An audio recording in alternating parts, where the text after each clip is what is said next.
जय हिंद। नमस्कार साथियों, कैसे हैं आप सभी लोग। उम्मीद करते हैं कि आप सभी लोग अच्छे होंगे और साथियों आप सभी लोग की तैयारी बिल्कुल अच्छी तरीके से चल रही होगी।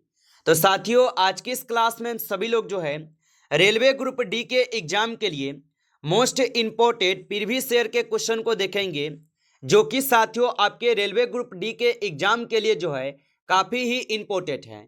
तो आप इस क्लास को बिल्कुल अच्छी तरीके से लास्ट तक देखिएगा और इस क्लास में दिए जाने वाले इन सभी क्वेश्चनों को आप अच्छे से जरूर याद कर लीजिएगा, जिससे कि आप जो है अपने एग्जाम में सभी क्वेश्चन को आसानी तरीके से बना पाएंगे। तो चलिए साथियों क्लास को स्टार्ट करते हैं।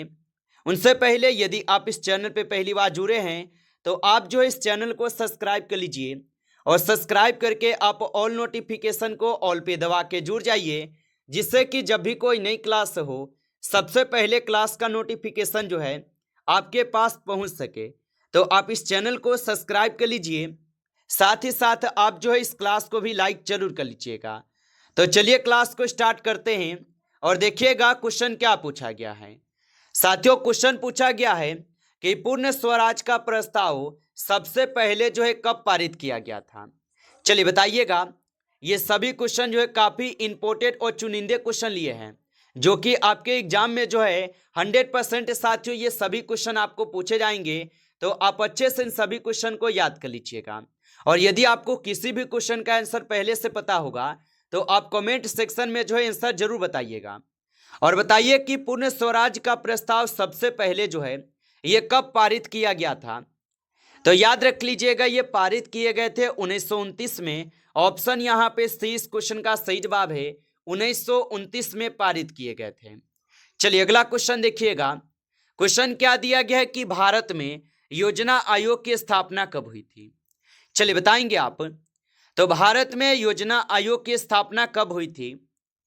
तो भारत में योजना आयोग की जो स्थापना है यह स्थापना 1950 में हुए थे। ऑप्शन यहाँ पे बी लगाए हैं तो सही जवाब है 1950 में जो है हुए थे। अगला क्वेश्चन देखिएगा। क्वेश्चन दिया गया है कि अवध का विलयन ब्रिटिश साम्राज्य में किस वर्ष गवर्नर जनरल ने किया था।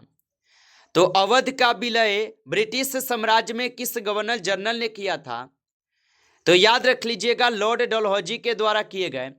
ऑप्शन ए यहाँ पे सही जवाब है, लॉर्ड डलहौजी किए थे। अगला क्वेश्चन देखेंगे और क्वेश्चन क्या पूछा गया है कि भारत में गुप्त काल को किस नाम से जाना जाता था। चलिए बताएंगे। तो भारत में गुप्त काल को किस नाम से जाना जाता था। तो भारत में गुप्त काल को यहाँ पे जानते हैं स्वर्ण युग के नाम से। ऑप्शन ए सही जवाब है, स्वर्ण युग के नाम से जानते थे। अगला क्वेश्चन देखिएगा। क्वेश्चन क्या पूछा गया है कि पन्ना जिले में कौन सी खनिज संपदा पाई जाती है। तो पन्ना जिले में कौन सी खनिज संपदा पाई जाती है। तो याद रखेंगे यहाँ पे हीरा पाए जाते हैं। ऑप्शन यहाँ पे बी सही जवाब है, हीरा पाए जाते हैं। अगला क्वेश्चन देखेंगे कि भारत छोड़ो आंदोलन कब शुरू हुआ था। चलिए बताइएगा। ऑप्शन ए दिए गए 1940, ऑप्शन बी है 1941, ऑप्शन सी है 1942 या ऑप्शन डी होगा 1943। तो भारत छोड़ो आंदोलन कब हुआ था। तो भारत छोड़ो आंदोलन 1942 में हुआ। ऑप्शन यहाँ पे सी सही जवाब है, याद रखेंगे 1942 में। और भारत छोड़ो का नारा किसने दिया था, आप लोग कमेंट करके साथियों बताइएगा। अगला प्रश्न देखेंगे कि संविधान सभा के अस्थायी अध्यक्ष कौन थे। चलिए आप लोग बताइएगा कि संविधान सभा के स्थायी अध्यक्ष थे। तो संविधान सभा के स्थायी अध्यक्ष कौन थे। तो याद रखेंगे doctor Rajendra Prasad ji. Option A यहाँ पे सही जवाब है, डॉक्टर राजेंद्र प्रसाद होगा। और संविधान सभा के अस्थायी अध्यक्ष कौन हो जाएंगे, आप लोग कमेंट करके बताइएगा कि संविधान सभा के जो है अस्थायी अध्यक्ष कौन हो जाएंगे। आप ये कमेंट करके जरूर बताएंगे।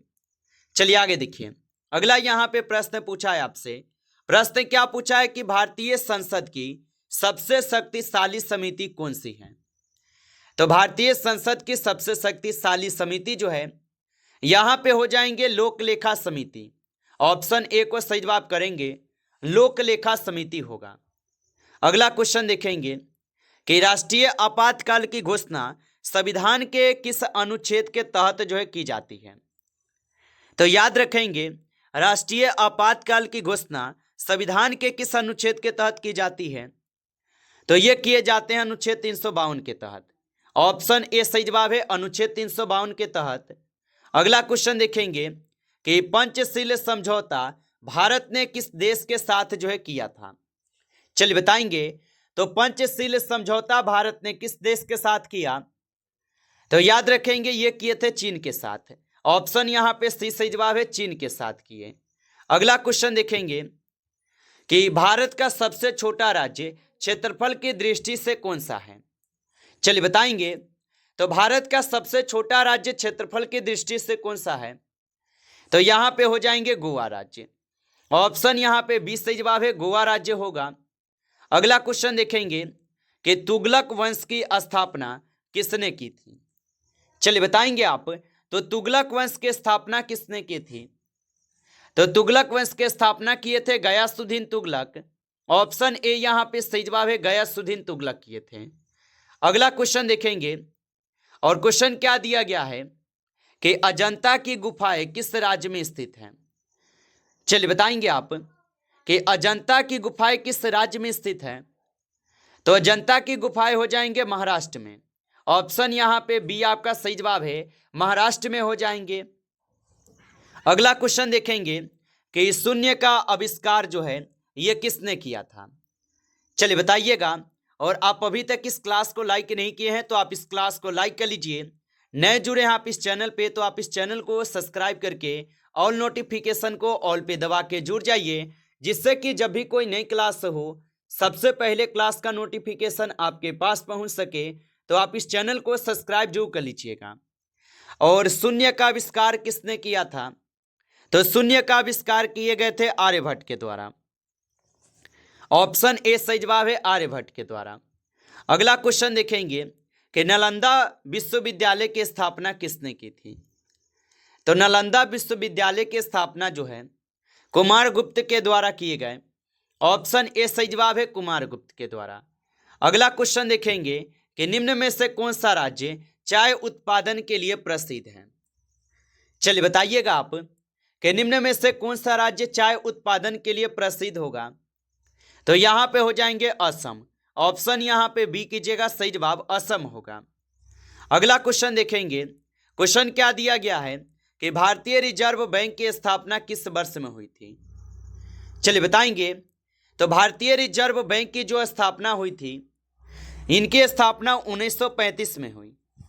ऑप्शन यहां पे बी सही जवाब है, 1935 में हुई थी। अगला प्रश्न देखेंगे। प्रश्न क्या दिया गया कि परमाणु ऊर्जा आयोग के प्रथम अध्यक्ष कौन थे? तो परमाणु ऊर्जा आयोग के प्रथम अध्यक्ष कौन थे? तो परमाणु ऊर्जा आयोग के प्रथम अध्यक्ष जो है यहां पे हो जाएंगे होमी जे भाभा। ऑप्शन यहां पे बी सही जवाब है, होमी जे भाभा होगा। अगला प्रश्न देखेंगे। भारत का पहला परमाणु विस्फोट जो है ये कहां किया गया था? तो भारत का पहला परमाणु विस्फोट कहां किया गया था? तो भारत का पहला परमाणु विस्फोट जो है ये किए गए हैं पोखरण में। ऑप्शन ए सही जवाब है, पोखरण में किए गए हैं। अगला प्रश्न देखेंगे और प्रश्न क्या है कि पंचवर्षीय योजना का अंतिम अनुमोदन कौन सा था? चलिए बताइएगा। तो पंचवर्षीय योजना का अंतिम अनुमोदन कौन करता था? तो याद रख लीजिएगा, यहां पे राष्ट्रीय विकास परिषद करते थे। ऑप्शन डी हो जाएगा इस क्वेश्चन का सही जवाब, राष्ट्रीय विकास परिषद करते थे। अगला प्रश्न देखेंगे कि व्हाइट रेवोल्यूशन का संबंध है। चलिए बताएंगे। तो व्हाइट रेवोल्यूशन का संबंध हो जाएंगे, तो इनका संबंध है दूध उत्पादन से। ऑप्शन ए सही जवाब है, दूध उत्पादन से इनका संबंध है, याद रखेंगे। अगला क्वेश्चन देखेंगे। क्वेश्चन है कि ब्लैक गोल्ड किसे कहा जाता है? तो ब्लैक गोल्ड किसे कहा जाता है? तो ब्लैक गोल्ड कहते हैं पेट्रोलियम को। ऑप्शन यहां पे सी सही जवाब है, पेट्रोलियम को कहते हैं। अगला क्वेश्चन है भारत का सबसे बड़ा वन क्षेत्र किस राज्य में है? चलिए बताएंगे आप। तो भारत का सबसे बड़ा वन क्षेत्र किस राज्य में है? तो भारत का सबसे बड़ा वन क्षेत्र जो है ये हो जाएंगे किस राज्य में? तो याद रख लीजिएगा, यहाँ पे इस क्वेश्चन का सही जवाब मध्य प्रदेश हो जाएगा। ऑप्शन ए सही जवाब है, मध्य प्रदेश में होगा। अगला क्वेश्चन है, नदियों में सबसे लंबी नदी कौन सी है? तो नदियों में सबसे लंबी नदी जो है यहां पे हो जाएंगे आपके गंगा नदी। ऑप्शन ए यहां पे सही जवाब है, गंगा नदी है। अगला क्वेश्चन देखेंगे, और क्वेश्चन क्या दिया गया है कि 1857 के विद्रोह का प्रमुख कारण क्या था? चलिए बताएंगे कि 1857 के विद्रोह का प्रमुख कारण क्या था। तो 1857 के विद्रोह के प्रमुख कारण जो है कारतूसों का मुद्दा है। ऑप्शन बी सही जवाब है, कारतूसों का मुद्दा। अगला क्वेश्चन देखेंगे कि अशोक का सिंह स्तंभ कहां स्थित है? तो अशोक का सिंह स्तंभ जो है यह सारनाथ में स्थित है। ऑप्शन यहां पे बी सही जवाब है, सारनाथ में। अगला प्रश्न देखेंगे, भारतीय संविधान को अपनाने की तिथि क्या थी? तो भारतीय संविधान को अपनाने की जो तिथि है यह 26 जनवरी 1950 है। ऑप्शन यहां पे 20 सही जवाब है, 26 जनवरी 1950 को हमारा संविधान लागू होता है। और हम लोग अपनाते कब है? तो 26 नवंबर 1949 को साथियों हम लोग अपनाते हैं। ऑप्शन सी हो जाएंगे यहां पे, माफी चाहता हूं। चलिए आगे देखेंगे। अगला क्वेश्चन है यहां पे कि वेद संहिता किस भाषा में है? तो वेद संहिता जो ये किस भाषा में होगा? तो ये संस्कृत भाषा में है। ऑप्शन ए सही जवाब है, संस्कृत भाषा में होगा, याद रखेंगे। अगला क्वेश्चन देखेंगे कि कौन सा ग्रह सुबह का तारा कहलाता है? चलिए बताइएगा। ऑप्शन ए है मंगल ग्रह, शुक्र ग्रह, बृहस्पति ग्रह या बुध ग्रह होगा। तो कौन सा ग्रह सुबह का तारा कहलाता है? तो सुबह का तारा, शाम का तारा, इवनिंग का तारा, चमकीला ग्रह, ये सब हम किसे कहते हैं बताइए? तो ये सब हम किसे कहते हैं? यहां पे आप आंसर क्या लगाए हैं? तो ये हम शुक्र को कहते हैं। ऑप्शन यहां पे 20 सही जवाब है। आगे देखिए, अगला यहां पे क्वेश्चन है कि भूदान आंदोलन की शुरुआत किसने की थी? ऑप्शन ए दिए गए हैं महात्मा गांधी जी, ऑप्शन बी है विनोबा भावे, ऑप्शन सी है नेहरू जी, या ऑप्शन डी हो जाएंगे जयप्रकाश नारायण। तो भूदान आंदोलन की शुरुआत किसने की थी? तो भूदान आंदोलन की शुरुआत किए गए थे विनोबा भावे के द्वारा।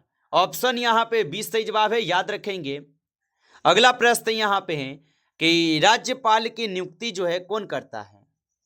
ऑप्शन ए है आपके प्रधानमंत्री, राष्ट्रपति, मुख्यमंत्री या संसद होगा। तो राज्यपाल की नियुक्ति जो है राष्ट्रपति जी करते हैं। ऑप्शन यहां पे 20 सही जवाब है, राष्ट्रपति। अगला प्रश्न देखेंगे कि जीडीपी का पूरा यहां पे नाम क्या है? तो जीडीपी का पूरा नाम होता है gross domestic product. Option A यहां पे सही जवाब है। आगे देखिए, अगला यहां पे क्वेश्चन है कि विश्व का सबसे बड़ा लोकतंत्र कौन सा देश है? तो विश्व का सबसे बड़ा लोकतंत्र जो है भारत का हो जाएंगे। ऑप्शन यहां पे 20 सही जवाब है, भारत होगा। अगला क्वेश्चन यहां पे है कि मिशन चंद्रयान 3 का प्रक्षेपण किस वर्ष हुआ? तो मिशन चंद्रयान 3 का प्रक्षेपण जो है ये 2023 में हुआ था। ऑप्शन यहां पे सी सही जवाब है, 2023 में हुआ था। अगला क्वेश्चन देखेंगे, 35 क्वेश्चन है कि जल जीवन मिशन का उद्देश्य क्या है? तो जल जीवन मिशन का जो उद्देश्य हो जाएगा, इनका उद्देश्य है हर घर नल से जल। ऑप्शन यहां पे 20 क्वेश्चन का सही जवाब है, याद रखेंगे। नमस्कार साथियों, इस क्लास में जो है टॉप आपके 35 क्वेश्चन थे जो काफी इंपॉर्टेंट और चुनिंदे क्वेश्चन थे। ये सभी क्वेश्चन साथियों, यदि आपको क्लास अच्छा लगा हो तो आप इस क्लास को लाइक कर लेंगे। नए जुड़े हैं आप इस चैनल पे तो आप इस चैनल को सब्सक्राइब करके ऑल नोटिफिकेशन को भी ऑल पे दबा के जुड़ जाइए, जिससे कि जब भी कोई नई क्लास हो सबसे पहले जो है क्लास का नोटिफिकेशन आपके पास पहुंच सके। तो आप इस चैनल को सब्सक्राइब जरूर कर लीजिएगा। चलिए फिर मिलते हैं आपसे नेक्स्ट टॉपिक के साथ नेक्स्ट क्लास में। तब तक के लिए जय हिंद, जय भारत।